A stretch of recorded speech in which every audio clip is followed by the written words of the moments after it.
Chairman Scott, we are live online at this time.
We did work up some amendments to this bill last night that will change the form more than the substance. There's some copies of them on the edge of the podium there, if anybody needs one. They are a little bit in crude form. I'm not at my best using a computer late at night here, and we had some problems with just getting it out of the computer this morning. But thank you, Senator Office, for technical assistance. No worries. That. And I noticed you managed to do it yourself, didn't have to get your son to do it, so it must not have been that bad. That was tier 1 support. We didn't have to escalate to tier 2. So we'll consider those in due course of time. The sponsor of the bill was here just a minute ago, and he said he'd be right back. So I'm, here we go.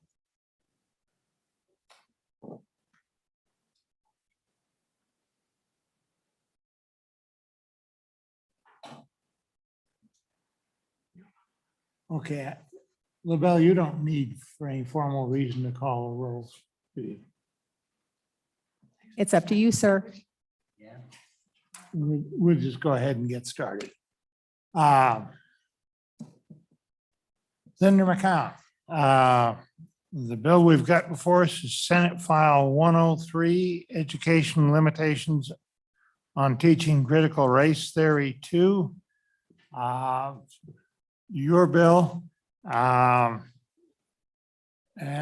you're on, and I would suggest talking a little bit about the need for the bill to start with. Morning, Mr. Chairman. Senator Troy McEwen, here to speak on Senate File 103. Currently, as we look across the country, there are many different school systems that are teaching a curriculum that's been rounded up or called critical race theory. It's caused a lot of hate and divisiveness. It's caused students to not love the country anymore. It's caused real problems with the understanding of civics, understanding of how things work. So in order to combat that, I think we need to look at some statutes to ensure we don't do that in the great state of Wyoming. And the first part of the bill is some existing language. Sorry, I'm trying to catch my breath. I was at another committee meeting.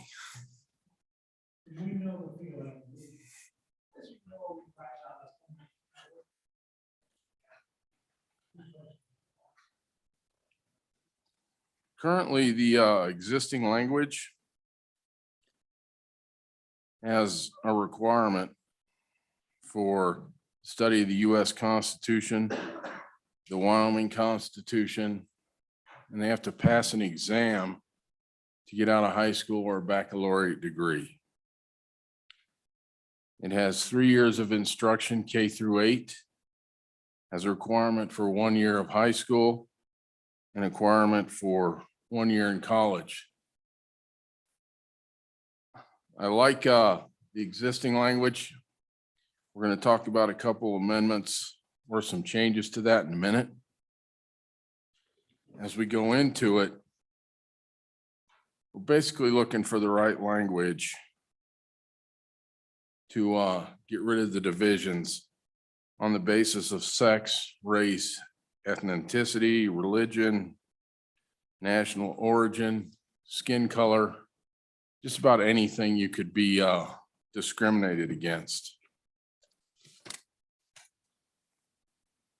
So as we go through that, I think in the existing language, I'd like to add the study of the Declaration of Independence, most specifically the second paragraph. I'd also like to add the study of the 13th, 14th, 15th, 18th, and 19th Amendment.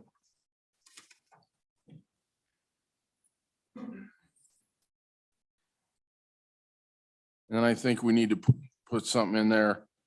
Neither the state nor any school district shall accept federal monies if the acceptance requires teaching of any principles contrary to the subsection.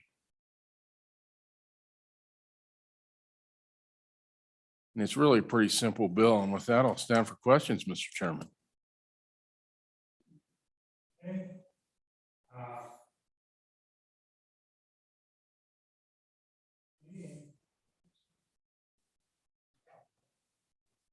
Thank you, Mr. Chairman. So I guess I have one question, Senator. I know the piece about the CRT, but how would you respond to educators that were already teaching the Constitution, the Bill of Rights, a lot of the things that are in your bill? How would you address that? Well, I think if they're already teaching that stuff, we're home free then. They're already doing what we want. I think that the real gist of the bill is to ensure school districts are not teaching the other stuff. And it might sharpen up and give them a focus on what to teach.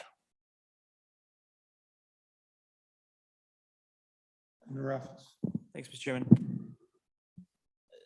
I have a few questions. The first is really to understand what is and isn't allowed to be taught if this were to go into effect. And honestly, I'm looking for examples instead of the high level. So what would an example of something that is being taught in Wyoming right now be that if this were enacted would no longer be allowed to be taught? I'm not sure we're doing any of it in Wyoming right now. So I think we have to look at other states. Mr. Chairman, then what would an example be of something that's being taught in another state right now that we would not want our students in Wyoming to learn? I think in the inner cities, well, I know they are, they're teaching white privilege. They're teaching everything that's happened to every special group. And the truth of the matter is, you or I have never caused any of that.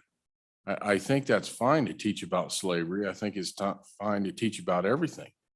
What I don't think is fine to teach, and is being taught, that we owe reparations.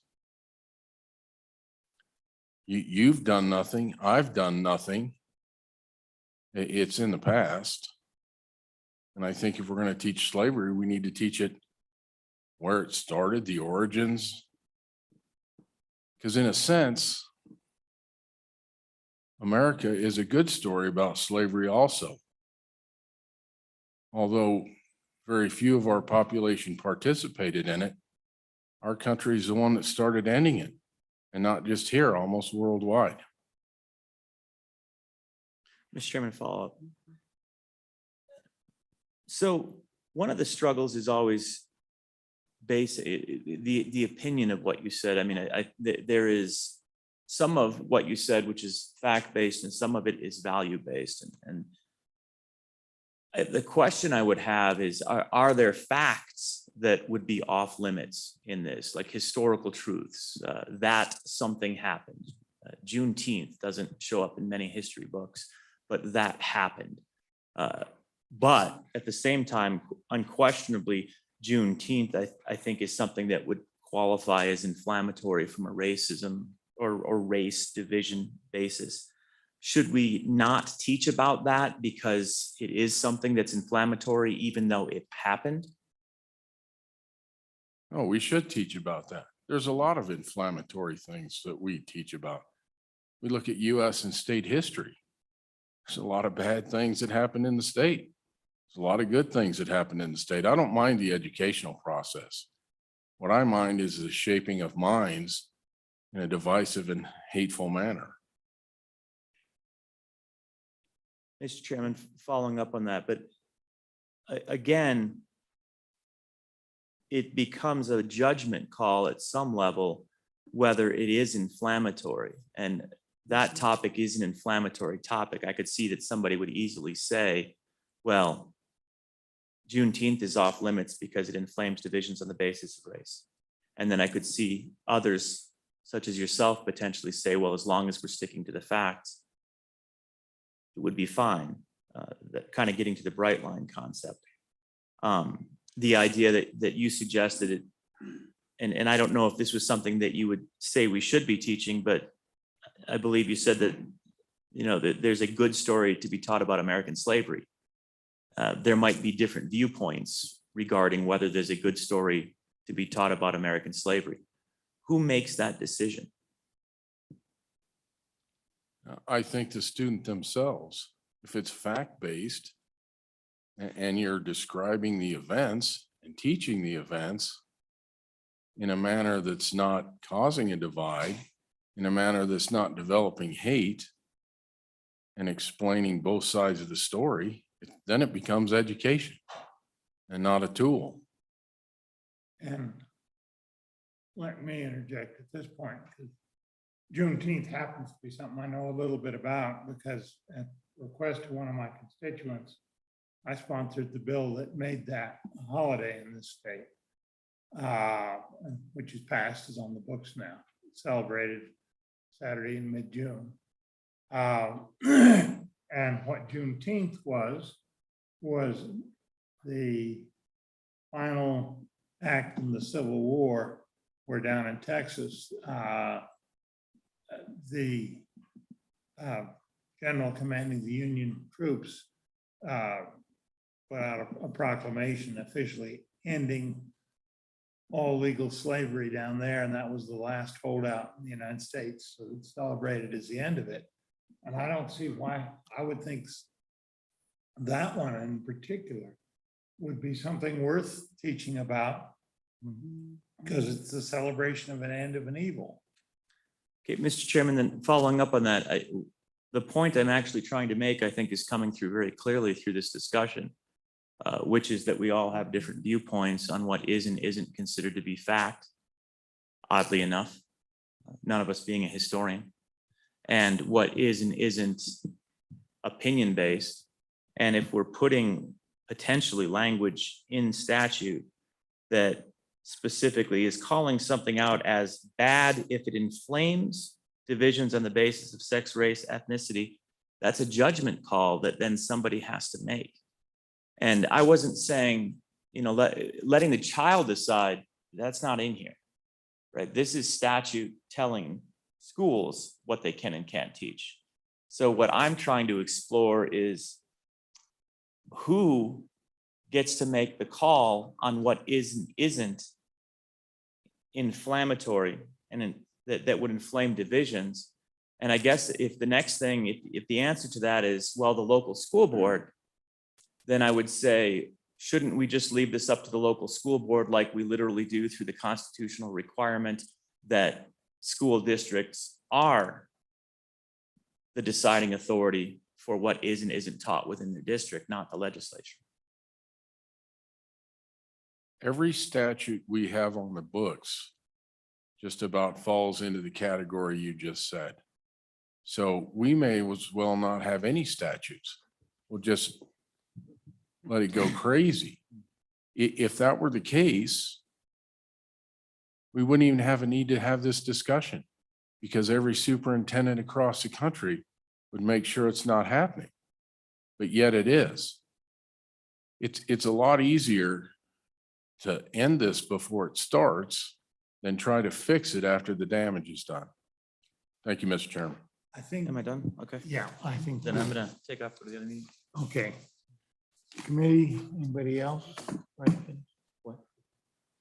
If, Got another one in a minute if I don't have more if, time. if not, I'm going to take us through the proposed amendment and then throw it Stick open to that. to public comment. So that you can comment both on the bill as it stands now and on the amendment. If does that meet with your approval, Mr. Sponsor? Yes, Mr. Chairman. Okay. The amendment does three things, basically. First, it does insert, and that's an existing law, so it would add something to what they're supposed to teach. Generally, add the U.S. Declaration of Independence in line with the Constitution and the existing statute. Second, it puts a new subsection B in, saying that instruction required by subsection A when covering the principles of equality, which is clearly one of the topics when you study the Constitution, shall be based on the text and principles of the U.S. Declaration of Independence, amendments 13, which is the one that ended slavery, 14, the equal protection, has some other features too, 15, providing for suffrage for, they were still a little backward, just black men. And 19th, which is the U.S. female suffrage amendment. And Article 1, Section 2 and 3 of the Wyoming Constitution, which is our equal rights clauses. And Article 6, Section 1 of the Wyoming Constitution, which is explicitly women's political rights. On those were in good part put in our Constitution in 1890 to preserve the women's right to vote when Wyoming came into the Union. So we're going to base the instruction on equality on those. And then it says this requirement shall not be construed as prohibiting the teaching in an age appropriate and accurate form other relevant facts about the history of the development and implementation of these principles. And what my personal hope is that the teachers would interpret that saying we set forth some principles and some of our practices, particularly slavery, were contrary to those principles. And there's a history of how this country built to the point where that became a major issue, then caused the Civil War and resulted in ending the practice of slavery. You know, it's undeniable that it was done for a while.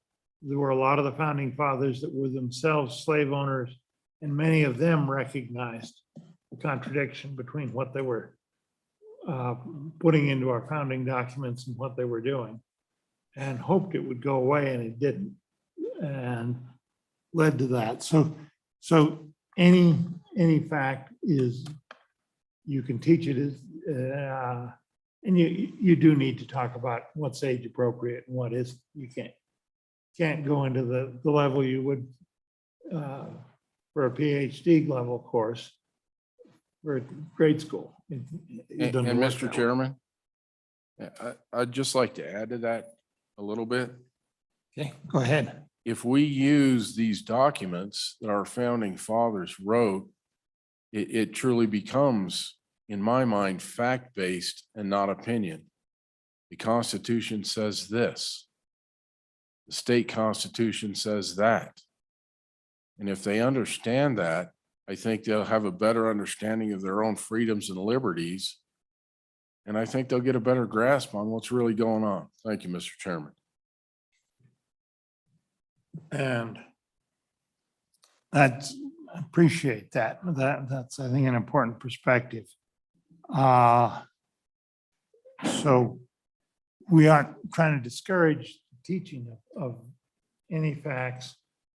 We are, I think, encouraging them to point out where those facts were inconsistent with the principles that we've put forth. And then there's a provision in there, and that's separable, that neither the state or any school district shall accept any federal monies if the acceptance requires teaching of any principles contrary to subsection B.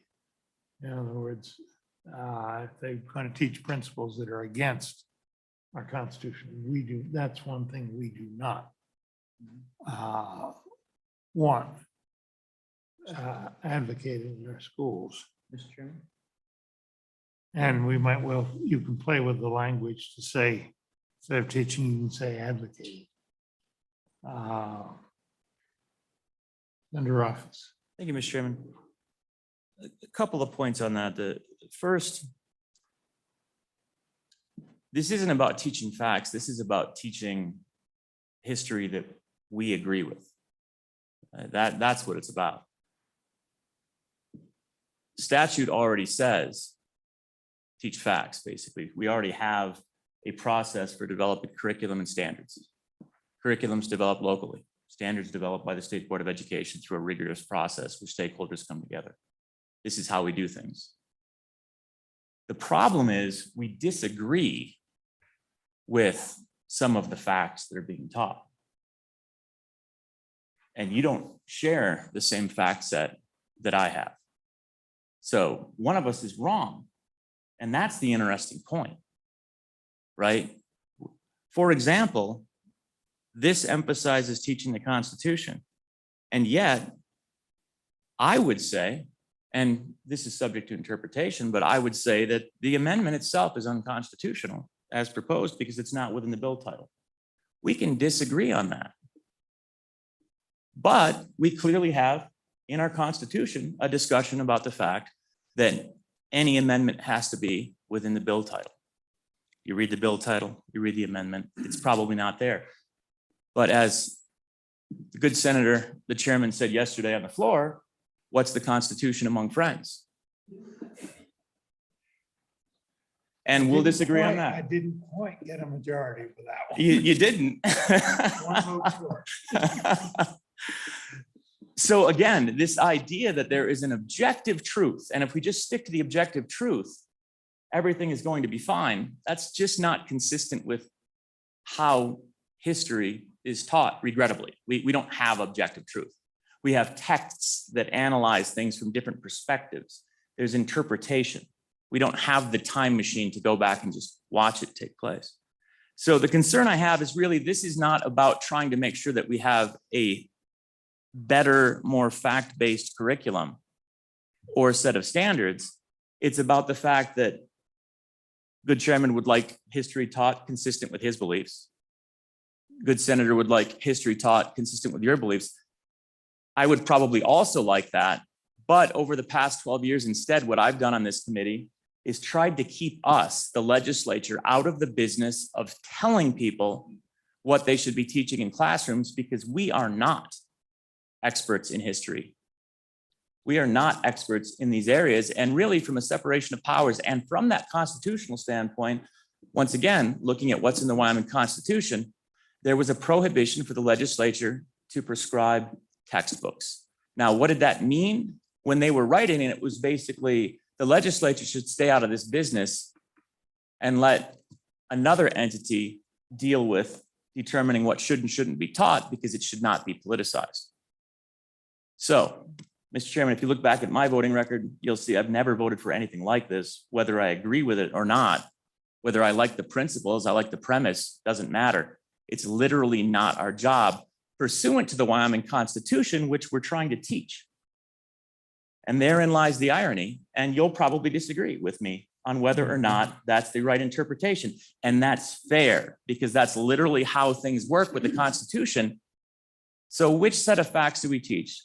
Senator Scott shows up at the classroom, his facts are the true facts. If I show up at the classroom, you can rest assured we're not going to do anything that allows us to amend outside of the title. That's one of the challenges that this legislation faces, really, in addition to trying, in my view, and I understand there'll be disagreement here too, and the beauty is we should have disagreement, so I'm okay with that.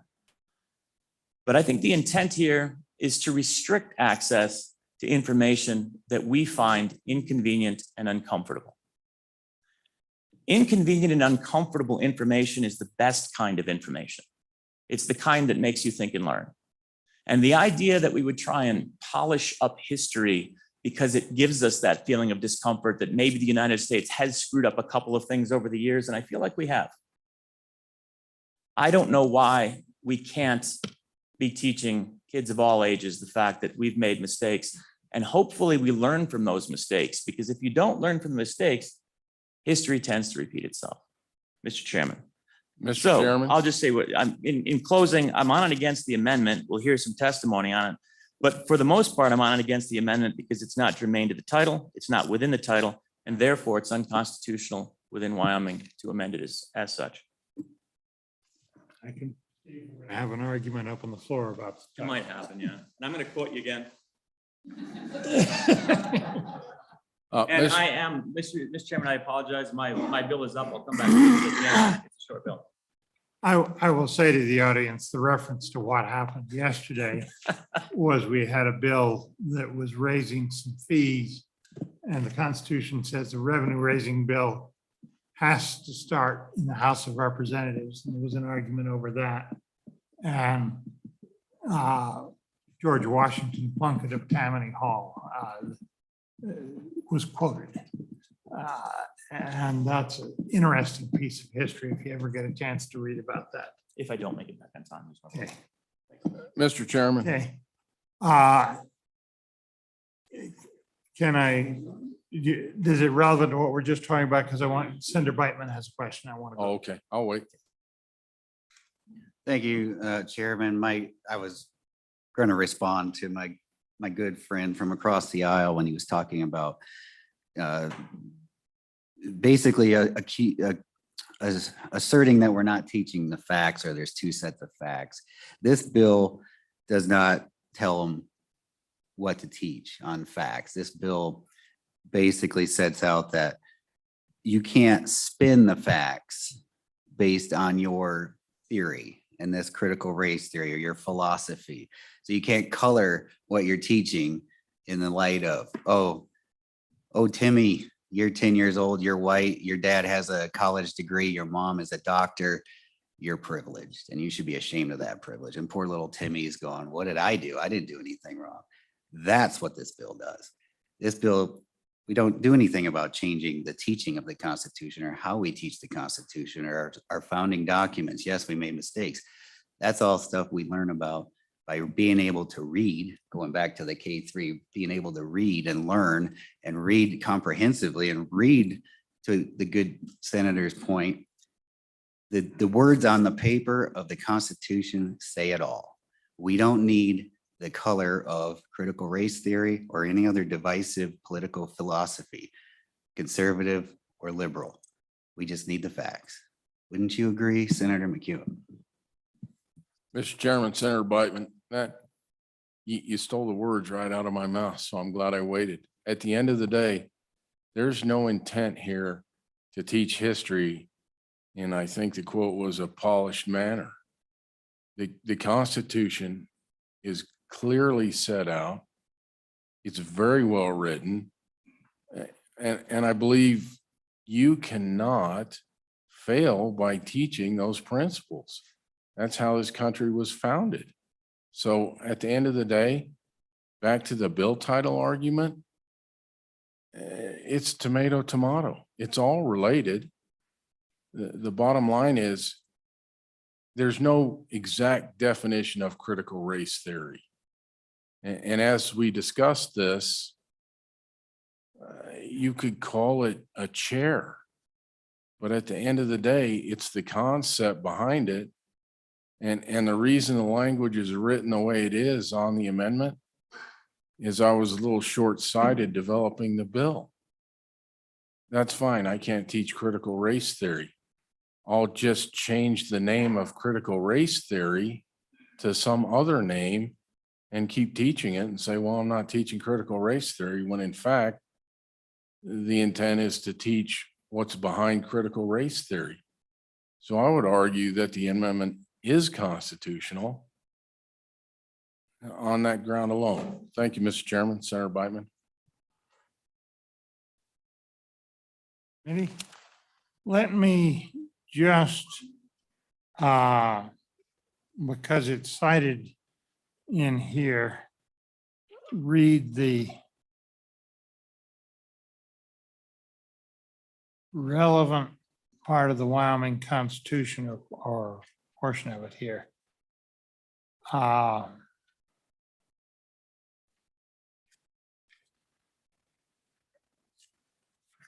Article 1, Section 2, the headline on it is equality of all, and the text is, in their inherent right to life, liberty, and the pursuit of happiness, all members of the human race are equal. And then Article 3 that is cited in here, the headline is, no, it's not, excuse me, it's Article 1, Section 3. Equal political rights. Since equality in the enjoyment of natural and civil rights is only made sure through political equality, the laws of this state affecting the political rights and privileges of its citizens shall be without distinction of race, color, sex, or any circumstance or condition whatsoever other than individual incompetency or unworthiness duly ascertained by a court of competent jurisdiction. That has been in our Constitution since 1890. I believe it was put in part to preserve the women's rights that we had started preserving at the very first session of the territorial legislature, but you notice it is much more comprehensive than that. And when they're talking about incompetency or unworthiness, translate that into being convicted of a crime. Incompetence is legal term, mental incompetence. So if somebody is crazy and that's been ascertained by a court, they can be denied the right to vote for that on the grounds, basically, they're not in sound mind and don't know what they're doing. But those are a couple of the Wyoming provisions that I think something that we can be proud of, that at our first opportunities, we started protecting those rights. And that's local Wyoming, but it's something Wyoming should be proud of. Now, having said that, Senator, if you want to say anything further, otherwise I'm going to go to the audience and ask public testimony. Mr. Chairman, I just want to thank you for the opportunity to speak on the bill today. Thank you. Okay. Who wants to speak on this bill? Speak on the bill, on the amendment, either way. One of the questions will be, will we retain the existing subsection B in the bill, or will we do away with it? Go ahead. Mr. Chairman, members of the committee, my name is Tate Mullen. I'm the Government Relations Director for the Wyoming Education Association. The Wyoming Education Association is standing in opposition to this bill. I'm going to echo a lot of the sentiments that have already been put out here today, but I think they're incredibly valid. WA believes that this is a great example of legislative overreach. The idea that it should not be within the purview of the legislature to mandate what is taught within our classrooms. This isn't a new idea. To Senator Rothfuss's point, Article 7, Section 11 of the Wyoming Constitution lets us know that the legislature should not be able to prohibit nor allow, dictate which text to use within a classroom. The intent behind that, aside from depoliticizing it, is that legislators live, and we live within a narrow political window. That time frame is very short. And what happens in politics, sometimes we have these spikes, these moments that happen, and people have these visceral knee-jerk reactions. The intent behind that is that we need to insulate our education system and what is taught within our classrooms from that visceral knee-jerk reaction. Aside from that, we have a process in place, again, to reiterate the comments, we have a process in place where standards are set and reviewed. The work that the Wyoming Department of Education and the State Board of Education undertake for our standard setting and review process is comprehensive. It takes a substantial amount of time. And the stakeholder engagement that it utilizes, they reach out to parents, they reach out to community leaders, right? And most importantly, they reach out to those content area experts, in this case, social studies teachers. That stakeholder engagement, that reaching out to those content area experts, those community folks, parents, we should not circumvent that process, a timely process, a comprehensive process for a bill in a 20-day legislative session. That is very problematic. The last piece that I'd like to speak to is this idea of vagueness, right? So we've got a couple of terms in here. What is incendiary? What is divisive? What is critical race theory? Senator Ellis, I'm sure you have a definition of critical race theory. Senator Salazar, I'm sure you have a definition of critical race theory. I'll have a definition of critical race theory. The problem becomes that it becomes so uncertain what that definition is. And we've seen that in the national discourse. We've seen that in the state. We're probably going to see that in this room. But the fact of the matter is that when you have uncertainty around that definition, things become problematic. I grew up in Casper, Wyoming, and I attended CY Junior High and Natrona County High School. And I had some amazing teachers who believed in the value of classical education, the idea that you read classic texts and you extrapolate ideas, utilize the Socratic method and discuss these, right? You discuss values and ideas. And I remember the first book that we read that I experienced this was Harper E. Lee's To Kill a Mockingbird.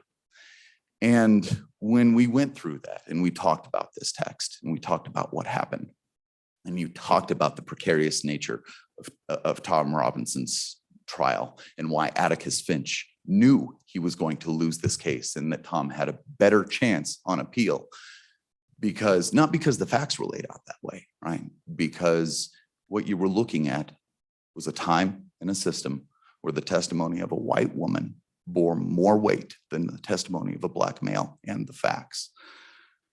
The fact of the matter is that this isn't CRT. This is our history. And we're going to come up against some really uncomfortable notions and some really uncomfortable material when we teach it. We shouldn't shy away from it. We don't ban books, we read them. We don't step away from controversial ideas, we talk about them. And we talk about them so that we don't repeat those mistakes. Our students deserve honesty in education. They deserve to be allowed to read things like Harper E. Lee's To Kill a Mockingbird. They need to be able to read W.E.B. Du Bois' The Souls of Black Folk and why he discussed the veil and why that is important. We have a process in place that works. Let's not short shrift our students, and let's utilize that process. With that, I stand for any questions.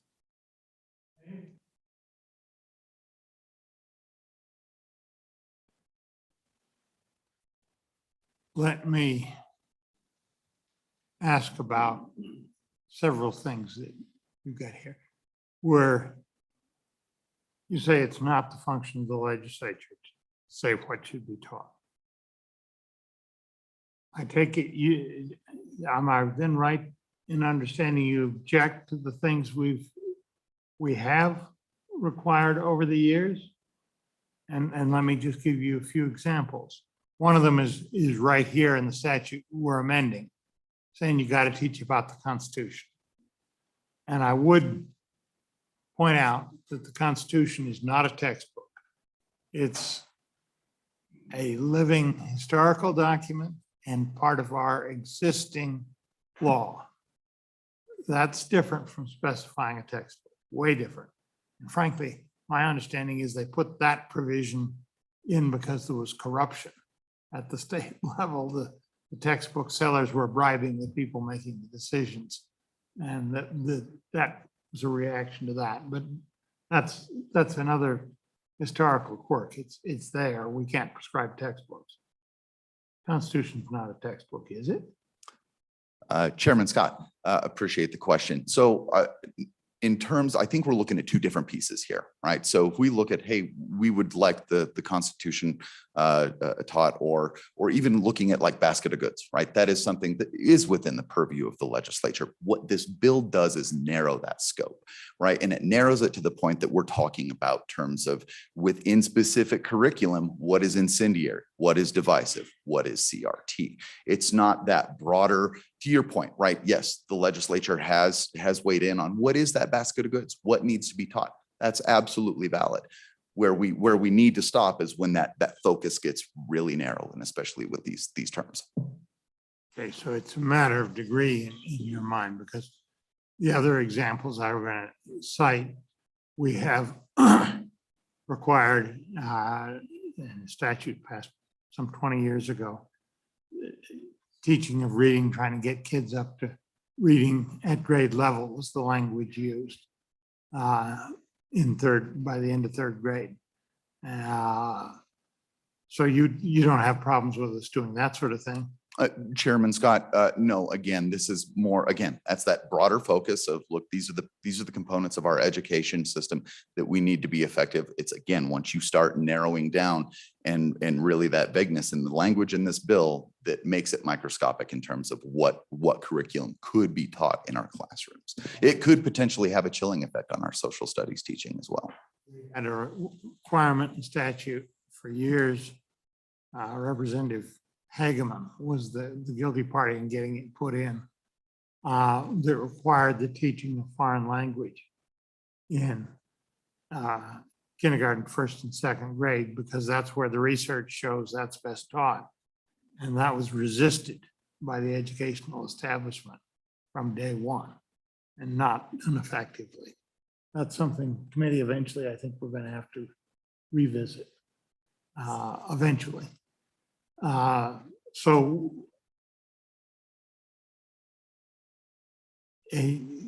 I'm sort of unclear. You seem to object when we get specific. And is that teaching a foreign language? Is that something we could reenact and start emphasizing if we chose to? Chairman Scott, again, I'm gonna sound like a broken record here, right? The idea that within that basket of goods, hey, let's throw foreign language in there for this grade level. Great. Once you start talking about the specifics of what is it? What texts are you going to use? What materials are you going to use? How are you going to provide that? Once you start narrowing that is where it becomes problematic. And again, I'll reiterate, we have a process in place, a really good process that has worked for our students, and we shouldn't circumvent that for political expediency. Do you object to the requirement that we teach the US and Wyoming constitutions? Chairman Scott, not at all. I absolutely love that idea. Thank you, Mr. Chairman. Following up with that, going back to the actual bill and what this bill does, what is your objection to saying you can't color the facts with a specific political or ideology while you're teaching the facts, which is what this bill essentially does? Throw everything else out. We've kind of gone off on a few rabbit holes here. This just says, we're going to teach you the facts of the Wyoming Constitution, the US Constitution. Great. The Declaration of Independence. Great. That's what we do. But what we're not going to do is allow teachers and faculty to color that teaching to their bias or their social philosophy and basically indoctrinate these children. What is your objection to that? Chairman Scott, Senator Brightman, great question. So again, the objection to this bill becomes, so this piece becomes subjective, right? What, again, the language, what is incendiary? What is inflammatory? Who decides that? What is critical race theory? Who decides that? The other problem there is that I see is that I think we're trying to silo a couple of things. So I love the idea and I love the fact that we do teach our Wyoming and US Constitution within our classrooms. That is a text, a very important text that we need to understand and recognize, but we also need to understand the context around it. There are events and contexts around that document. And this is where it gets into the subjective piece, right? This is where we get into those iterations of, well, we have different analysis of what happened around that time period, the 13th, 14th, 15th Amendment, right? That what was it that led to that? What were those pieces that led to that? You're going to have subjective analysis there. So that's where the objection comes in. The follow-up then would be, so say, imagine a situation where instead of the education establishment leaning more left, all of a sudden now it leans way to the right. And you have public schools with teachers pulling out the Bible and teaching the Bible to these kids. Are you telling me that you wouldn't go to your state rep or your state senator demanding legislation to prevent that from happening? Chairman Scott, Senator Brightman, I think we're drawing a false equivalency.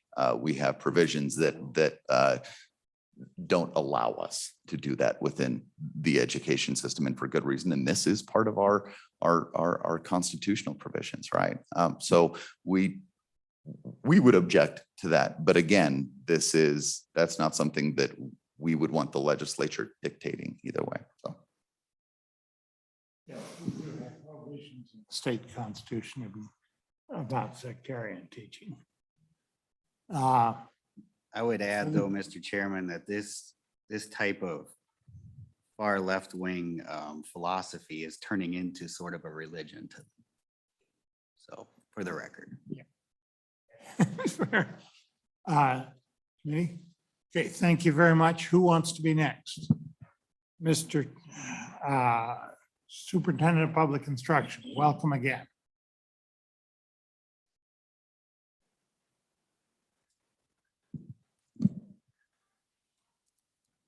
Thank you, Chairman Scott, committee members, Brian Schrader, Superintendent of Public Instruction.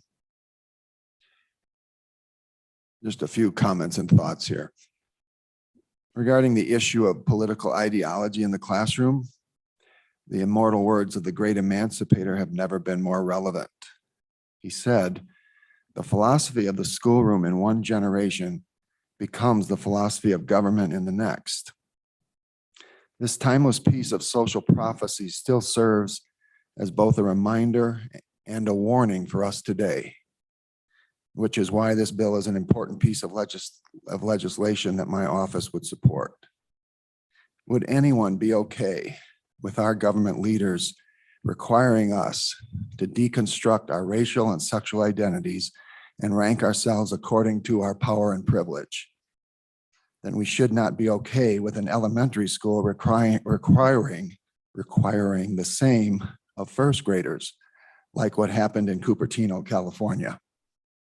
Would any of us be okay with our government telling our white teachers that they are guilty of spirit murder against Black children? Then we should not be okay with school districts doing the same as what happened in Seattle, Washington, because the philosophy of the schoolroom in one generation becomes the philosophy of government in the next. Given the cultural climate in which we find ourselves as a nation presently, this bill is a necessary step in stemming the tide of an insidious worldview that has become the default ideology of so many public institutions across our country. From government agencies to corporate human resource departments to teacher training programs critical race theory is quickly emerging as America's new institutional orthodoxy. Having said that, I have no reason to not believe our teachers, our principals, and our superintendents across the state when they say emphatically that CRT has not infiltrated Wyoming classrooms. Apart from hard, tangible evidence to the contrary, it is very important that we trust, support, and respect our teachers. They have one of the most difficult jobs on earth. Unwarranted hostility based on unfounded assumptions is not helpful and only adds to their already burdensome task and inordinate stress levels. But any political or social ideology that riddles kids with shame and blame and subjects them to inappropriate guilt must be exposed and stopped. That is what Senate Bill 103 has the potential to do, in my view. It remains the responsibility of the guardians of our society, in this case, our Wyoming legislators, to protect the philosophical integrity of our classrooms, because the philosophy of the schoolroom in one generation becomes the philosophy of government in the next, which means ideas have consequences. May we heed Mr. Lincoln's insight with equal foresight and conviction. Thank you, Mr. Chairman.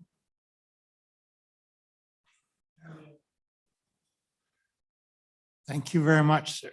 May I say just one or two more things, especially with Senator Rothfuss re-entering the room. I would like to respond to some of Senator Rothfuss' comments. I don't agree, Senator Rothfuss, that this is about teaching facts versus teaching historical facts that you or I agree with. I think it's more about teaching history versus editorializing history. And every classroom teacher knows the difference. As a history teacher, I knew when I was teaching history and when I was beginning to editorialize and tilt and color the facts so they would agree with my interpretation. We see the same problem in our country in journalism. The difference between hard facts in journalism and op-ed stories and how the boundaries are being blurred. Most intelligent Americans would object to a hard fact journalist beginning to editorialize when that's not his or her role. And we as Americans should object, and we teachers, if we're teaching with integrity in the classroom, should not cross that boundary when we're teaching the hard facts of history versus starting to color and editorialize one way or the other. And for me as an American, I've seen both the left and the right do it. And so we want history books and history teachers that can be objective as much as possible and not use the classroom as a bully pulpit to tilt the conversation one way or the other. Another comment was made about no one has a definition, or everyone has a different definition of critical race theory, and there's no definition. And I can't remember the name of the justice when years ago the pornography issue was being debated at the Supreme Court level. One of the justices said, "I can't define pornography, but I know it when I see it." I think that's applicable to this subject as well. We may not be able to define critical race theory, but we sure know it when we see it. And as a classroom teacher, I also want to make the point that there's definitely a difference between, let's say, teaching about socialism in government class and teaching socialism. There's a big difference.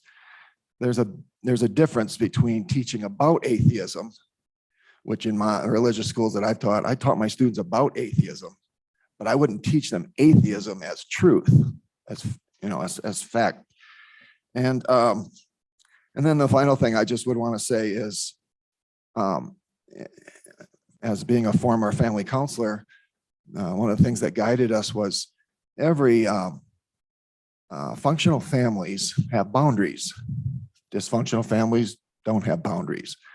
Functional societies have boundaries. Dysfunctional societies don't have boundaries. And so we even need boundaries in the classroom. That's all I would say, Mr. Chairman. Thank you, committee members.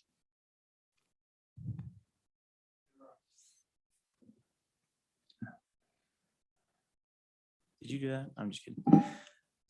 Thank you, Mr. Chairman. Superintendent, appreciate you being here. And I did have a question then regarding process. And I mentioned earlier that Wyoming has a process which tries to keep decision-making regarding what is and isn't taught out of the legislature and into the State Board of Education, as well as more specifically, the local boards of trustees, which have a lot more authority over curriculum. I take it from your testimony that you're supporting the Wyoming legislature dictating curriculum, specifically what should and shouldn't be taught in classrooms, rather than our tradition of having the State Board of Education promulgate standards and then local boards of education determining the curriculum that teaches to those standards, since this effectively circumvents that process. Am I accurate in that interpretation? Mr. Chairman, Senator Rothfuss, no, I don't believe you are accurate in your interpretation. I would categorically say that the curriculum decisions should remain at the local level. But in terms of protecting the integrity of the philosophy of our classrooms, I feel like that does fall to the guardians of our society because they deal with the big picture in the future. So I feel like in situations like this, it is appropriate for the legislator to step in and protect. Mr. Chairman, quick follow-up. And I guess this gets to the heart of the concern, is that when we're at a level where reasonable people disagree on whether this is good or bad language that's being inserted by the legislature, it almost seems like it's not that fundamental philosophy, but that it is in fact a opinion-based matter of, is this the right thing to be teaching and requiring all students in the state of Wyoming to learn and believe? What are your thoughts on that?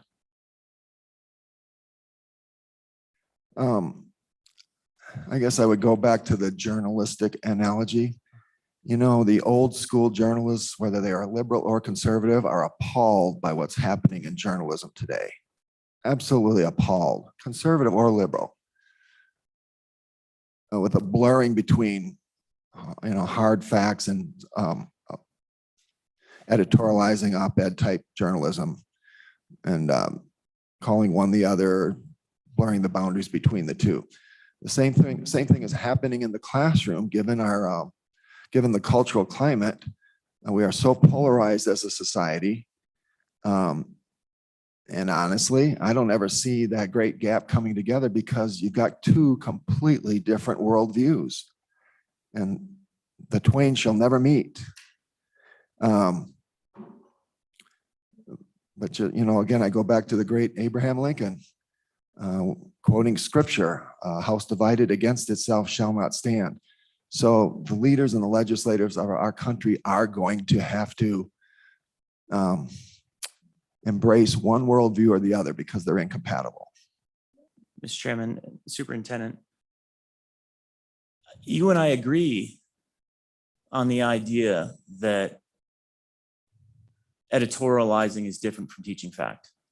This bill doesn't say that. This bill says specifically that critical race theory shouldn't be taught in classrooms. If the bill said, don't editorialize, teach fact, I can see where that consideration is justified. This is where there's clearly, and again, getting back to the polarized country, it is polarized around the idea of critical race theory. About half the country isn't concerned about this, about half the country is, and we're putting it in Wyoming statute and forcing it down on school boards. So I don't see how your stated intentions, which are to avoid polarization, is consistent with what this is doing. And I'm curious how you bring those together. Mr. Chairman, Senator Rothfuss, I don't think we're ever going to avoid polarization given where we're at presently in our society. I think the teacher's job is to discern both the age appropriateness of these discussions. As well as the potential fallout of the consequences of certain ideas. Some ideas are toxic, some ideas are healthy, and the teacher has to discern to what extent you open up that discussion in the classroom. Bringing gender ideology down to first graders is inappropriate. I don't know how anyone justifies that or defends that, and it's happening. And it's spreading across this country like a cancer. I could go on and on with examples. So part of the, I hear a lot in this discussion about the legislature not controlling what happens at the school district level and curriculum. I don't see critical race theory as a curriculum thing. It's an ideology. It sounds like Senator Rothfuss, you're looking at critical race theory as content that we should allow the latitude and liberty for that content to be, that's part of curriculum. I see critical race theory as a lens through which the kids understand the content or the curriculum. And it's that lens that much of society is objecting to. At this point, I want to cut this off. We're at 9 o'clock. I want to get this bill decided on. I think it's going to take us about a half hour to work it. So I want the rest of the people here to have a chance to have their say. We've had some, I think, pretty good philosophical debates as to what we're up to with the witnesses we've had so far. Now I want to proceed fairly rapidly so that we can work the bill and make up our minds on it. And, we're in a budget session. So Thank you, Mr. we're- Chairman. Thank you. We're committee under members. pressure. Mr. Chairman, brief response, and I'll certainly respect that, but I will object to it. This is an important issue. I understand that you don't agree with me on it, and I understand how the vote will go. But the fact that you want to shut down debate on this, I think is indicative of my objections to this. Well, what I want to do is get the work of this committee done. And I want to give everybody here that wants to speak to it a chance to speak to it at this point. So who wants to be next in testimony? Mr. Winnie, and then we'll go to the back row.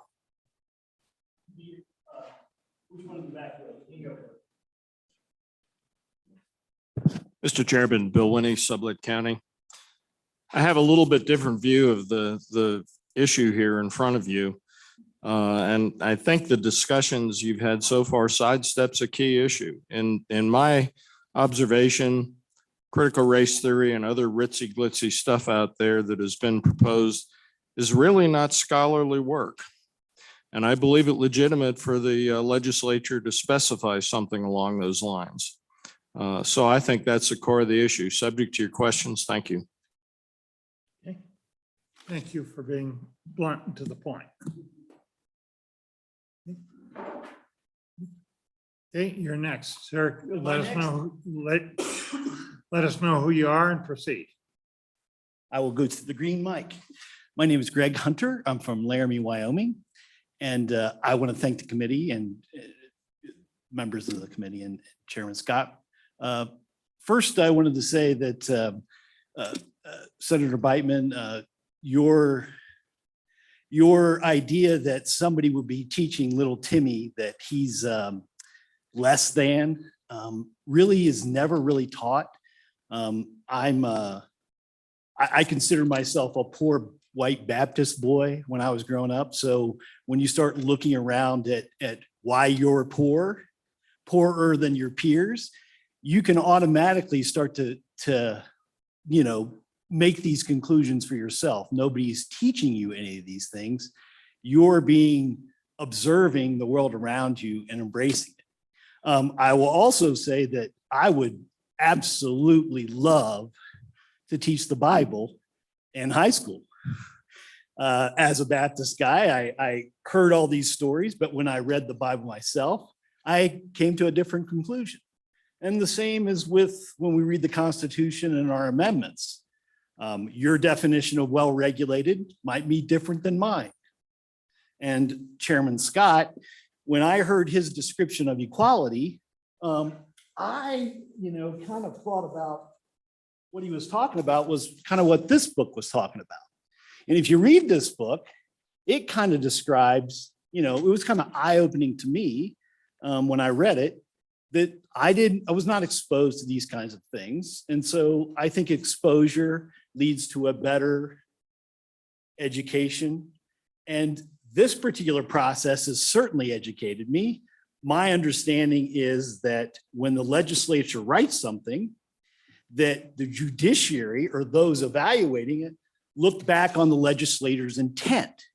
So the more the legislature says what a divisive intent is, then the more the judiciary will be able to determine, or those that are teaching will be able to determine where they may not cross the line.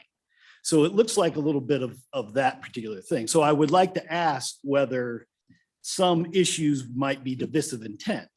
When I learned that Hitler used Jim Crow laws to justify his laws, and we ended up with Auschwitz, is that a divisive intent?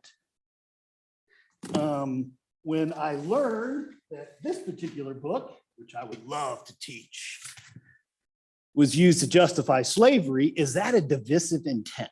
So I would like to ask, what are the lines that you're talking about? Because I feel like the whole section B should go away. You let the local people decide, and we have great discussions in this area. So thank you very much, and I'll stand for any questions.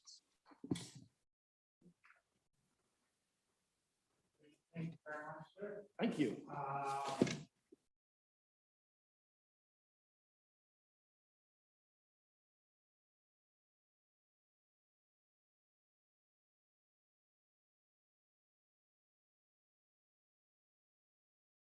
My name is Mark Moody, and I'm a citizen here in Cheyenne. I just want to bring up quickly aspects why I and many parents and taxpayers here in Cheyenne support this bill to ban critical race theory, as it does in various definitions. It does say the United States is inherently racist no matter what. So CRT is associated with cultural Marxism, which is inflammatory. And it says that certain groups are always racist no matter what, certain people are always oppressed no matter what, and you can't be oppressed. Pat Buchanan explained this way back in the 90s. So it's been going on for a while. And that's racist in itself, saying only certain people can do this, certain people are oppressed. Yes, the United States has made tragic mistakes with slavery, as Mr. Chairman Scott has brought up, and he can bring up other horrors like the Trail of Tears, but all countries and empires have had tragic mistakes. The Roman Empire, ancient Japan, the ancient Zulu in sub-Saharan Africa. But we learned from them. Here in this country, our founding fathers gave us our beautiful Constitution, the Monroe Doctrine, the Federalist Papers, etc., to make up for these mistakes. So again, it really is good that they're learning about the Wyoming Constitution and our Constitution. And I'll say, Senator Beitman, he's on point. Telling a child or a young person you're responsible for what has occurred in the past because of who you are or your ethnic background, that's racist. That is racist in itself. So that he is on point. But I'd also say this too, I also carry a copy of the Wyoming Constitution. If you look at Article 7, Section 10 of the Wyoming Constitution, it says, no discrimination between peoples, and none of the public schools so established and maintained shall distinction or discrimination be made on account of sex, race, or color. CRT does that. So really, CRT even violates the Wyoming Constitution as well. So that was just something I looked at. So I'll be able to stand for any questions.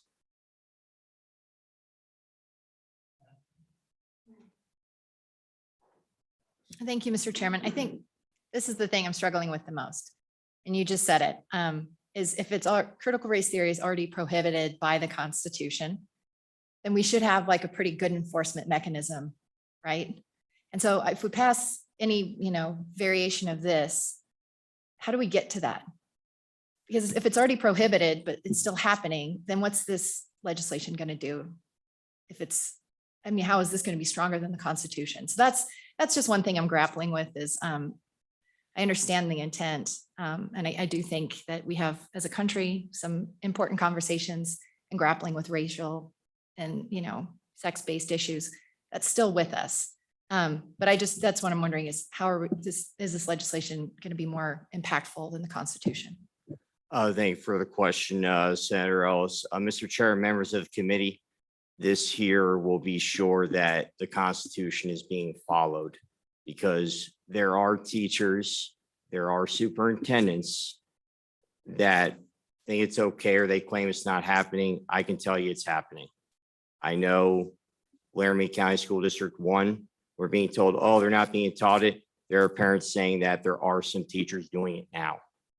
And there are even some saying that they're being told that you may be privileged. Now that's walking a fine line. It's like it was in California, but this here will make sure that they will not do it.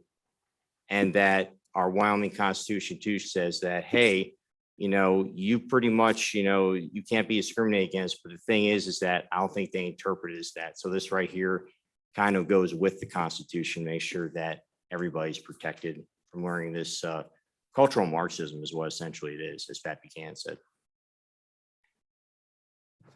Mr. Chairman, so it's a little bit of a just trying to think through the remedy.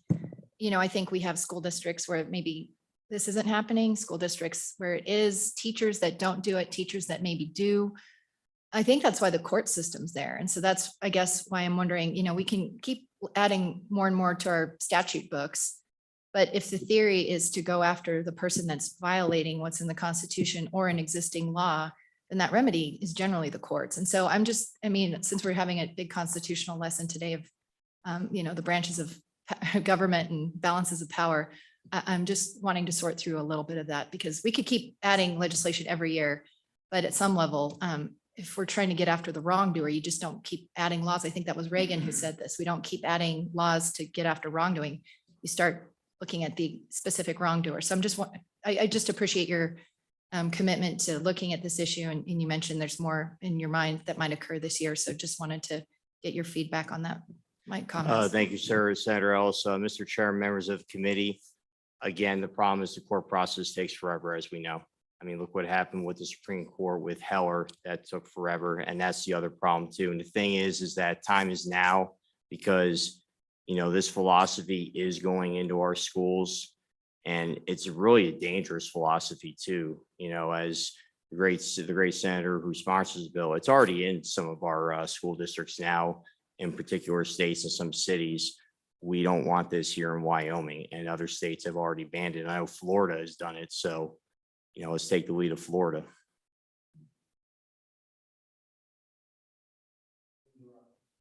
Thank you, Mr. Chairman. So what if I'm perfectly comfortable with this being taught in Wyoming and want my children exposed to a diversity of viewpoints because I feel that it makes their worldview stronger and I want them to be challenged? And what if I agree with many of the tenets that are presented here that I think you may disagree with, concepts of white privilege, for example? It sounds like I believe those, and based on what you said a few minutes ago, that's not something you support. Why would we want statute to be the deciding authority on what is and isn't deemed truth by the people of the state of Wyoming? Thank you, Senator Office, Mr. Chairman, and members of the committee. With this aspect here, the K through 12 system, that's too young. In college, there's no problem with that being taught in some classes, just depends on the class. I just think that for a young child to be told, hey, you're privileged, and they could be poor if they're white or any other race, that's just inherently wrong. And the problem is too, is that then it starts to become, well, I don't like you because of who you are in that. So, and that's happened in several schools, as we know, throughout the country. Mr. Chairman, follow up. The interesting point, though, is this is a difference of opinion we have. And what I hear you advocating for is that your opinion be statutorily inscribed. I would assume and hope that you would be offended if my opinion was statutorily inscribed. I also would. Again, I've never supported it, whether I agree with it or not. The trouble is how much easier it is to put something in statute that you agree with And that is almost the test. If reasonable people disagree on something, should we put one side of it in the statute?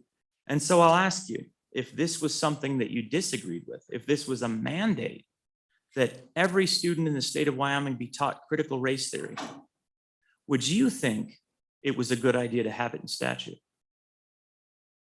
Thank you for the question, Senator Office, Mr. Chairman, members of the committee.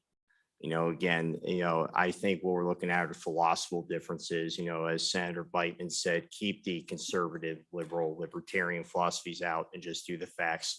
And I think with us just focusing on the Constitution and what the amendments say for equal rights and all that, I think we're good. So I think there should be anything in there. But again, this right here is a dangerous philosophy because it is pitting people against one another.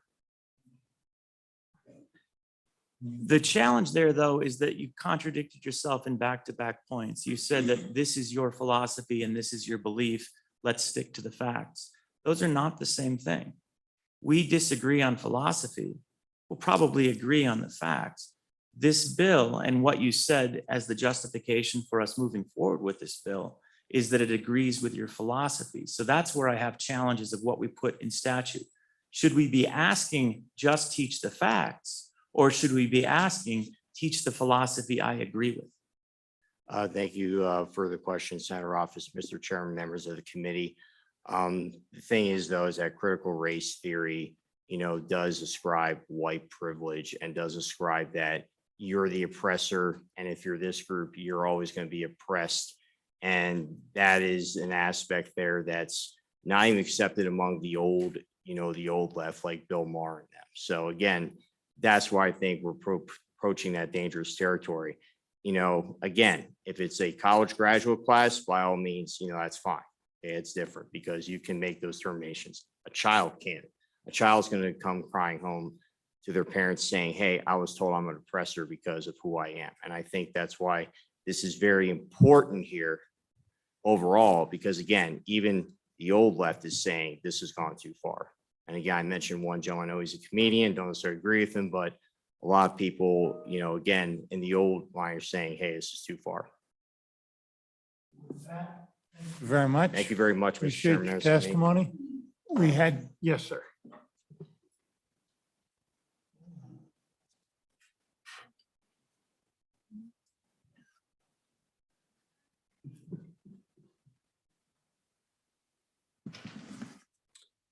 Mr. Chairman, Brian Farmer, Wyoming School Boards Association. Mr. Chairman, I speak in opposition to this bill, but I want to be clear, not speaking on the philosophical argument that has been had in large part today, but to the specific text of the bill. Looking specifically at page 2, subsection B, lines 11 through 18. The problem of the text of this bill is it has vague language that has to be operationalized by a school district. And so there are problems for the school district in operationalizing vague language. At the end of the day, those lawsuits that are brought against the district, and the district is going to have to defend whether or not they acted in accordance with a statute that carries vague language. So what vague language am I talking about? First vague term is on lines 12 through 13, divisive tenets described as critical race theory. What is that? What is critical race theory? I think there's been a lot of discussion about differing definitions of what is critical race theory. There's everything from the academic description of critical race theory to more of a colloquial or personal definition of something that may be a divisive tenet that aligns with that academic definition. The next term that is difficult to operationalize is a social philosophy of critical theory. Again, do we really mean to eliminate all social philosophy known as critical theory? Mr. Chairman, I have a master's degree in political science. In order to do that, you have to master 2 of the 5 subdisciplines of political science. One of mine was political theory. So I do have some depth of knowledge relating to political theory, which is a close cousin to social theory. The social philosophy of critical theory includes the ways in which culture and society influence power structures. The ways in which society and culture influence power structures.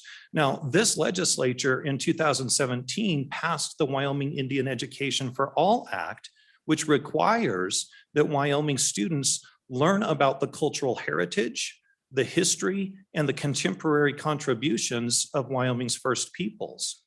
And so as we think about that, there is a possibility that the discussion of culture may be prohibited in this discussion of critical theory. And then again, what does it mean to inflame divisions? Or more rightly, who determines what is inflaming a division? Is that one person? If one person feels that the division has been inflamed from any perspective, Mr. Chairman, I think there's a great discussion going on about how we need to educate children.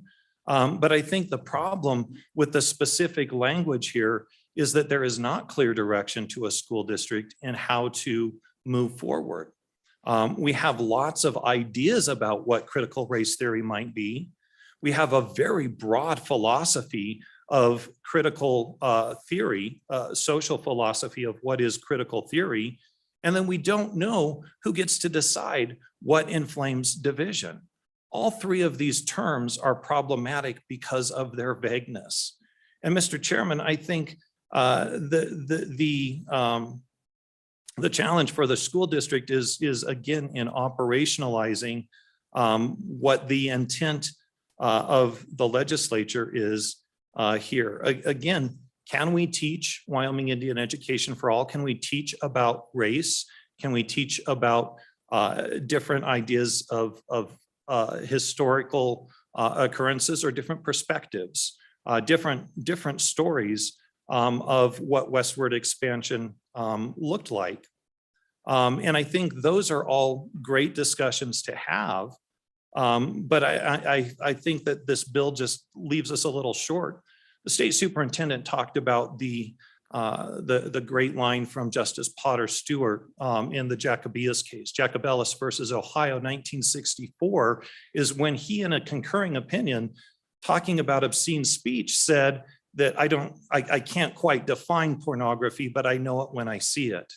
Really, it took until 1973 for the Supreme Court to come up with a definition of obscene speech, and that was in the case of Miller versus California. So even if the Supreme Court takes nearly a decade to define something, how are we going to take to define these kinds of terms that have that vagueness that we don't quite know what it is, but we know it when we see it? Mr. Chairman, I think that's problematic for school districts on that day-to-day level. And I guess, Mr. Chairman, I appreciate the discussion and would go just briefly to the amendments that you've proposed. And I'm a little unclear on the second amendment of a new subsection B, why we would limit discussions of equality to only those things. Why not the entire body of the text of the Declaration of Independence? Why not the entire US Constitution? Why not the entire Wyoming Constitution? Why only certain sections when we're talking about equality? Is not the First Amendment also important? The right of free speech, the right to petition government, the right of assembly? Isn't that a part of the journey of equality? That's not listed in this discussion about equality. And Mr. Chairman, I think that we have good discussions that we need to further. I just don't know that this language gets us quite where we want to go. Thank you, Mr. Chairman. Thank you, Mr. Chairman. Brian, do you have any language that we can rally around?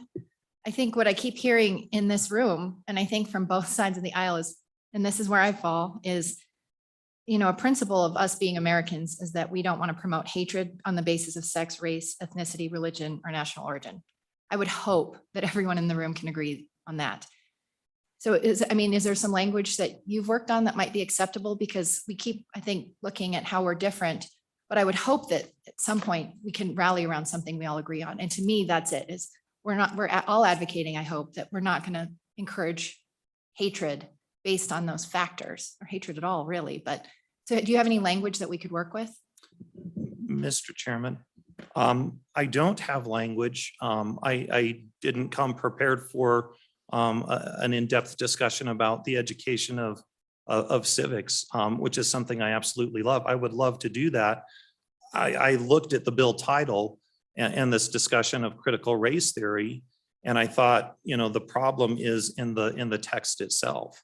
I think if we were to amend this, you still have to stay within the title and talk about that. So with a different bill, could we do it? Absolutely. I think we could. With this bill, I don't know how you fix this bill. Underell. Thank you, Mr. Chairman. I think that's why we get paid the big bucks. So.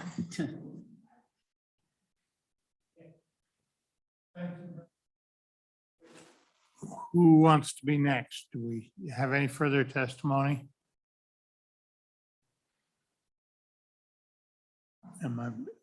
Who have we gotten in addition after this? And Senator Scott, Chairman Scott, we do have one person in the waiting room who would like to testify online. Okay, if we have time, we'll get to them.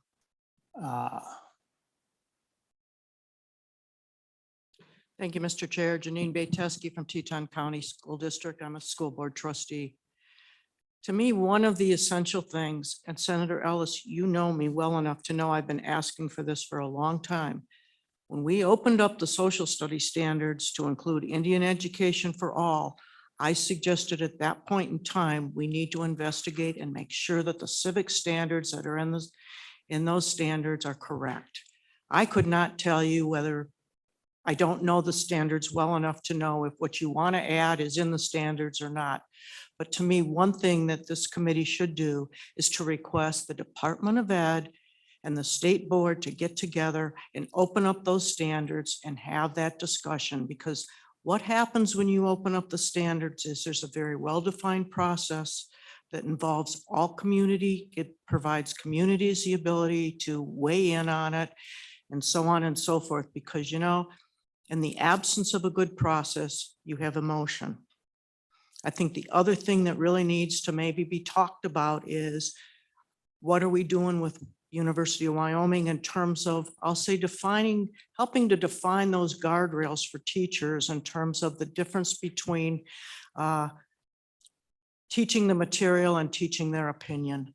I think that would be a very, very crucial step. I mean, it helped to me if folks are grounded in what's acceptable and what's not acceptable, where those boundary lines are, we may not be having these discussions in the future.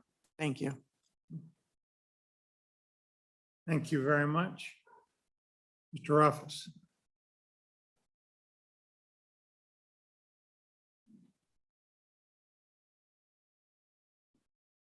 Hey, so I'm a 10th grader in Laramie High School. Could you, for the record, could you state your name? Oh, my name is Zane Rothfuss. So I can't tell you what's going to happen if this bill is passed throughout the state, but I can tell you what's going to happen in my school or something close to it. Critical race theory is not taught in my school. I believe I can say that pretty strongly. With how vague this bill is, what's going to happen is we have a history of the Holocaust class. I don't believe that'll be taught anymore because it is very inflammatory. A lot of our high-level classes, I believe, won't be taught, like our AP, European history, US history. All of those classes are very inflammatory. And in the language of the bill, it is saying you can't teach things that are inflammatory and divide people. All that that's going to do is, well, it will stop the critical race theory that isn't there. It will also rob me and my peers of a lot of the higher learning opportunities that we have at our school right now. I'm now open for questions. Ready? Thank you very much, sir. Anybody else? We're running short on time. Anybody else? We have one person online, you say? Chairman Scott, we have two people in the waiting room, one with their hand raised and one not at this Okay. time. Let's have the one whose hands up in there. Oh, And now they're both up, ma'am, if you sir. could come down forward so we can move rapidly to you. Okay.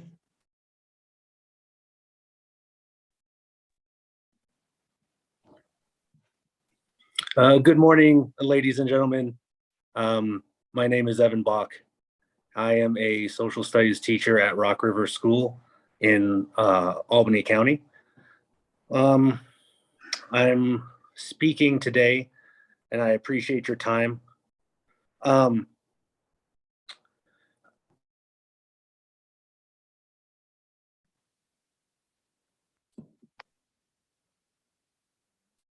Proceed.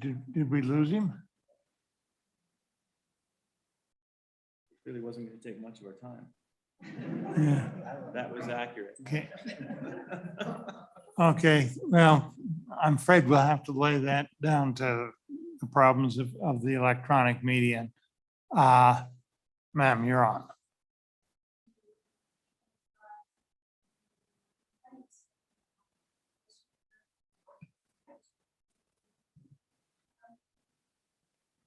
Thank you. I have a practical question for you today, and I don't have an answer for it. So as a school board member, our role is to create policy, good policy.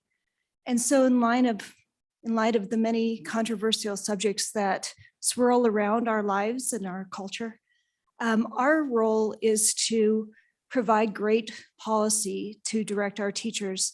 And one of those is how they are to teach controversial subjects in school. And it's our job to construct those sidebars to keep people safe and also to hold people accountable when they stray outside of what is within what our expectations are within our curriculum.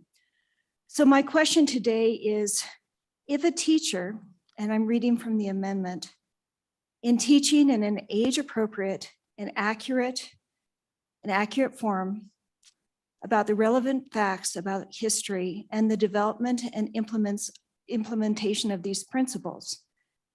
If a teacher in doing that is posed a question by a student about critical race theory or other controversial subjects, will that teacher be in jeopardy of violating this law?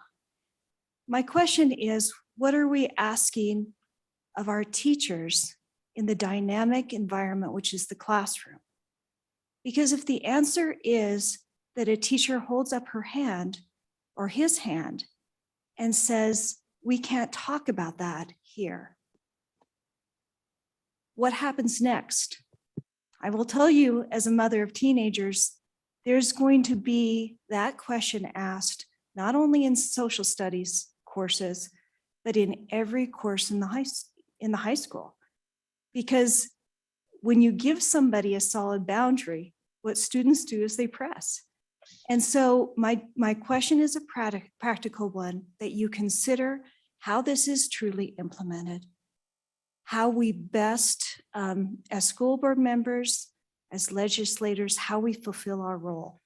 I know that I take my role seriously, and I know that we're having debates in our community about how we assure the public that we're educating students well. I think we all play important roles. Thank you, Mr. Chairman.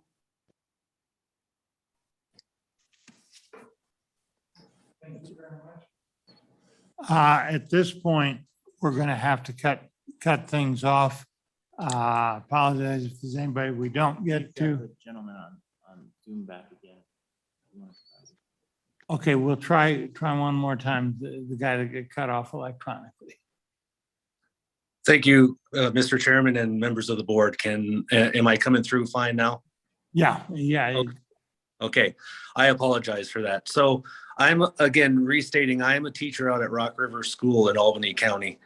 And I have been teaching for 13 years. I have been teaching civics and American government among other things for that 13 years. Both sides have presented their information, their points of view eloquently.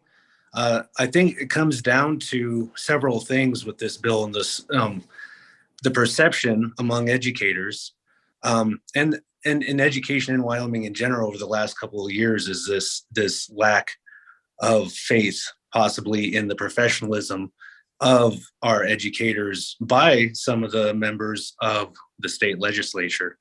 The fact that we should be able to determine within our professional capacity how to present a subject is exactly at the core level of what a teacher does. If a teacher transcends their boundaries, if they stray beyond what is seen as appropriate, then you have the local control of the school boards, other elected members accountable to the public who have the ability to deal with any situations that arise in that educational system. And it should stay at that level. This is what this bill is, aside from its vague language, is in the eyes of some colleagues, to reference an earlier term, a bully pulpit. I also fear that this bill is a Trojan horse, a bill that, if passed, would open up our legislative processes to more draconian and more invasive bills that would try to limit the professionalism of Wyoming's teachers. We are fortunate enough in Wyoming to have a small enough population that accountability amongst community members, amongst professionals still exists.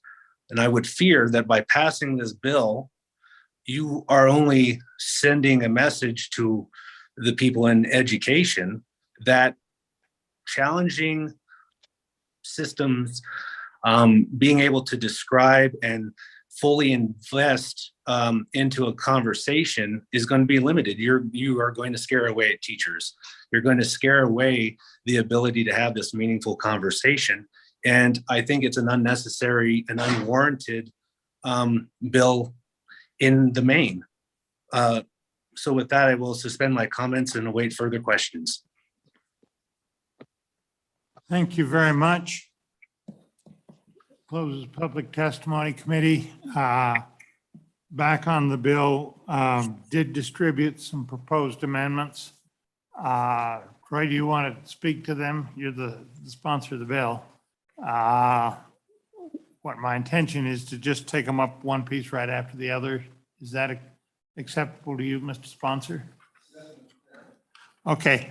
The first item is to, and this is inserting into the existing statute on what's required to be taught, the Declaration of Independence, going beyond just the Constitution. And that's what item 1 does on the proposed amendment. And I'll move it. Any discussion? Mr. Chairman? We'll do that later. Mr. Chairman. Go ahead. Thank you, Mr. Chairman. Again, Mr. Chairman, if you, I certainly have no objection to teaching the United States Declaration of Independence. It's a great document. I try and myself read it at least once a year. Very well written, very well done, very thoughtful, and very critical. That doesn't mean it's germane to the bill, and it's not within the bill title to add requirements. It's literally a bill that creates limitations on aspects of a specified program, providing a definition and providing for an effective date. It was not a broadly written title. If we're going to want people to read and learn the constitutions, we shouldn't read them like an a la carte menu. The Wyoming Constitution makes it perfectly clear, unambiguous, without a lot of wiggle room, that if an amendment is not within the constructed title of the bill, which is that first part, a bill for lines 1 through 3, that it is unconstitutional to amend to it. We can be ironic here if we want to. I don't even oppose the amendment because it's fine, but it's literally unconstitutional for us to amend to it. And that's my only objection to this particular amendment. I don't like the other ones, but this one, it's fine, except for that whole unconstitutional bit. But exercise and irony is fine too. Mr. Chairman, Senator. I've listened to testimony all day long that critical race theory isn't defined well. So how can you say this isn't part of critical race theory? How can you define what can be amended to it if you don't have a definition of it? We're also getting lost in the weeds on this. This does not in any way, shape, or form dictate what teachers can teach. In fact, the bill itself embraces that. It just doesn't want, and I'm going to use Senator Beitman's quote, the facts colored. And so on and for the First Amendment. I will add to that, that specifically the title says creating limitations. And we are expanding a limitation, which is a way of creating a limitation. So I think we're well within the time, but that's my opinion. I knew you would. Okay. Questions? Okay. All those in favor of this amendment, please say aye. Aye. Aye. Opposed? No. 3 noes. Okay, that is not added. Okay, item 2, page 2 after line 9, insert item B, that the instruction required by the subsection A covering principles of equality shall be based on text and principles of the Declaration and those cited provisions of the U.S. and state constitutions. Those are the ones particularly relating to equality. Doesn't preclude teaching other things too, but it does require using those. Mr. Chairman? Is that moved? I see? Yes, it is moved. Thank you, Mr. Chairman. So I believe that's within the title. At the same time, I'm opposed to the amendment.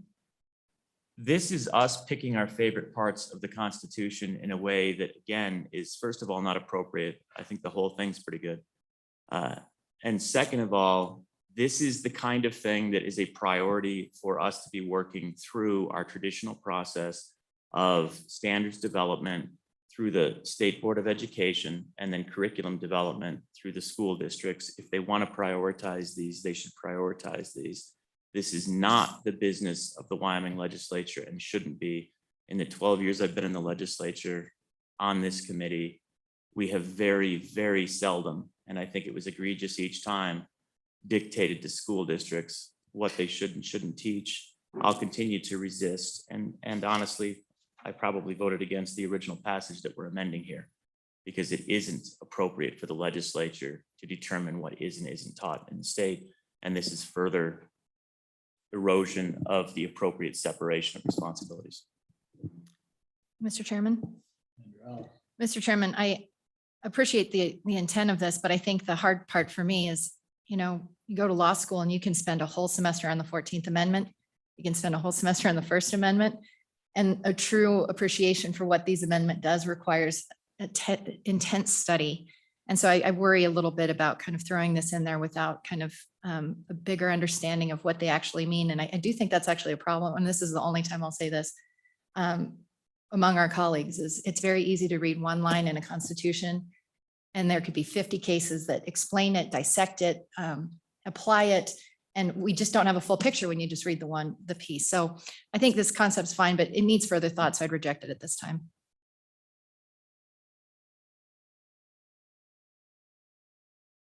It seems to me that when you teach anything, you always have to do it in age appropriate fashion.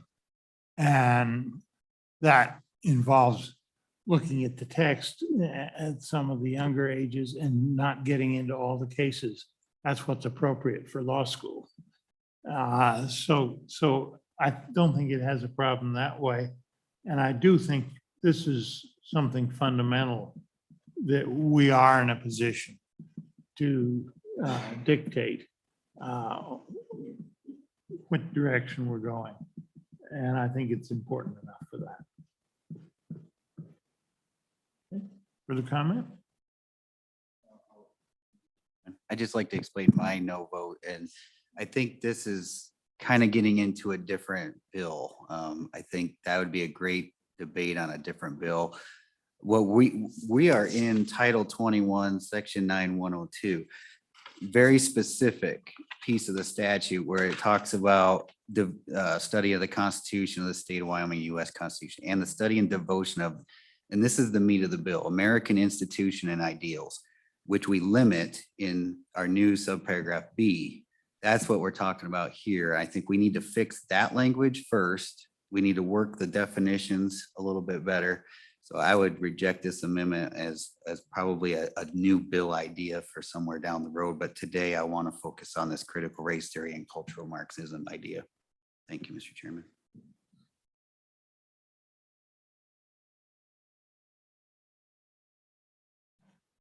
Aye. Opposed? No. That failed.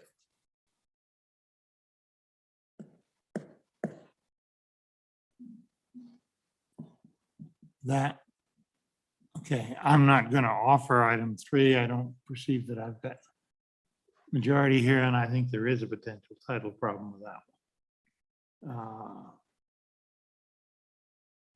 Senator McEwen, I apologize if I get it wrong.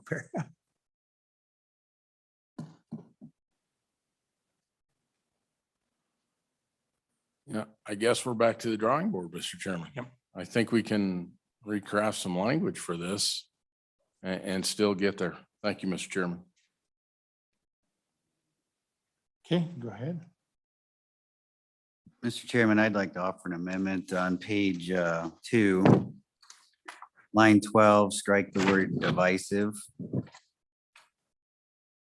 Then page 14, strike the word inflames and replace it with promotes. Line 14. Line 14, I'm sorry. Strike inflames, insert promotes. And then line 16 after criteria, put a period and strike the remainder of the paragraph. Second. Okay. Moved and seconded. Discussion Mr. Chairman. in your office. I'll support the amendment. It makes it better. I still won't probably be an aye, but appreciate the thoughts. Mr. Chairman. Senator House. Thank you, Mr. Chairman. A question for the bringer of the amendment. Would you consider it a friendly amendment to just leave it to the list of what's on line 15 instead of other criteria, since that's not defined, just sex, race, ethnicity, religion, color, or national origin? Those tend to be the accepted or what we see in other statutes in other areas. And so it would just make it clear, I think, for people to understand what we're getting after. Mr. Chairman, I would accept that for now as a friendly amendment to get to where we're going. We've still got a few readings on the. Okay, so bill. you're removing the words or other criteria on the next line. Correct, Mr. Chairman. It would just be the list on 15 of protected classes. And that's a friendly amendment. Yes, Okay. sir.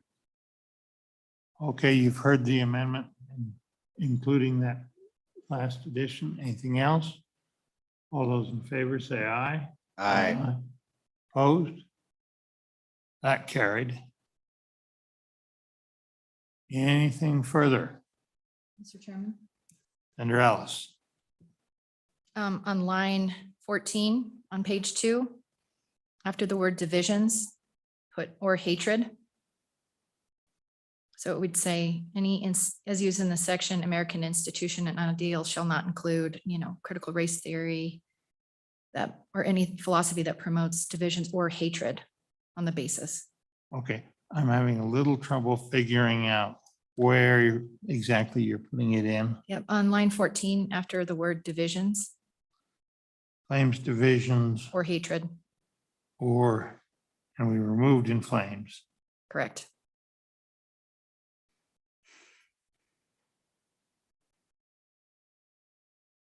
So you're putting in the words or hatred there. Correct. Promotes divisions or hatred. That promotes, yes, because we changed, yeah, okay. Divisions or hatred, so Everybody understand the amendment discussion? Discussion. I guess I would ask the bringer to maybe go into more detail what her thought process is with that.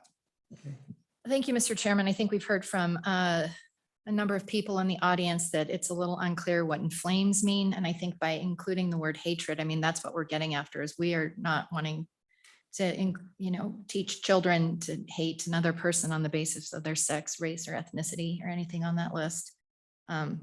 I think we all have an understanding of what hatred means. And so I think it gives a little bit more understanding to what we mean by promoting division.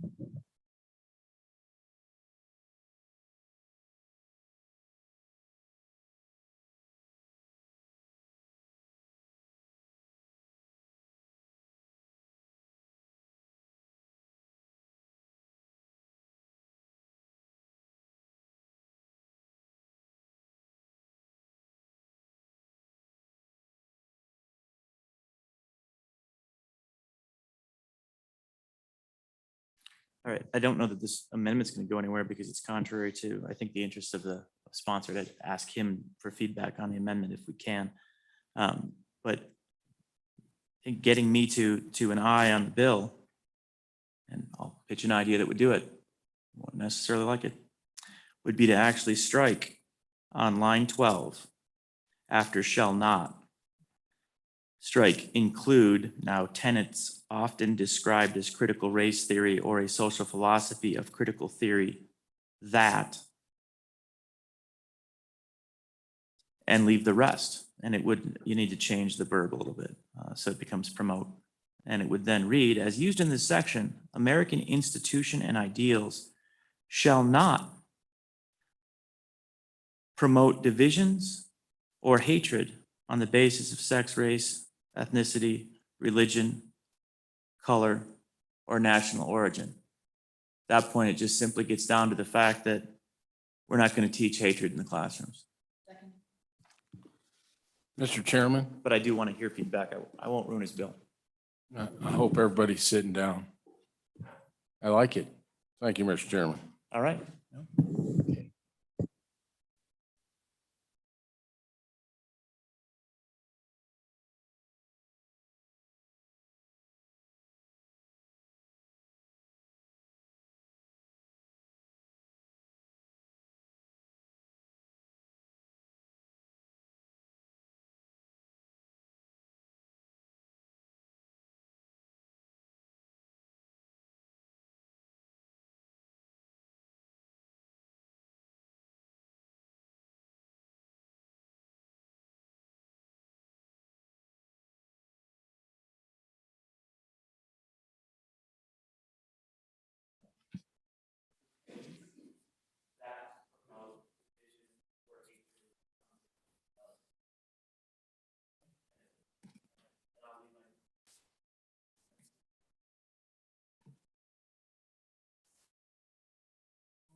May I read the paragraph?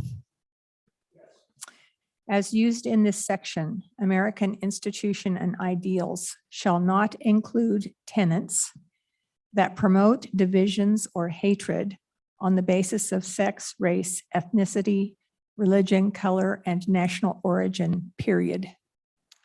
Mr. Chairman, a clarifying amendment to that paragraph. I think we want to say or national origin, not and. Thank you.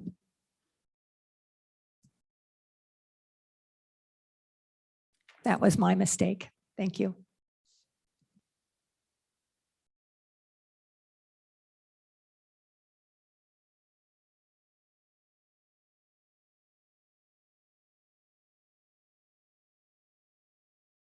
Quick, Mr. Chairman. I think this process has been a good example of why we need to expand school choice in this state, because we have diametrically opposed viewpoints on things of cultural nature.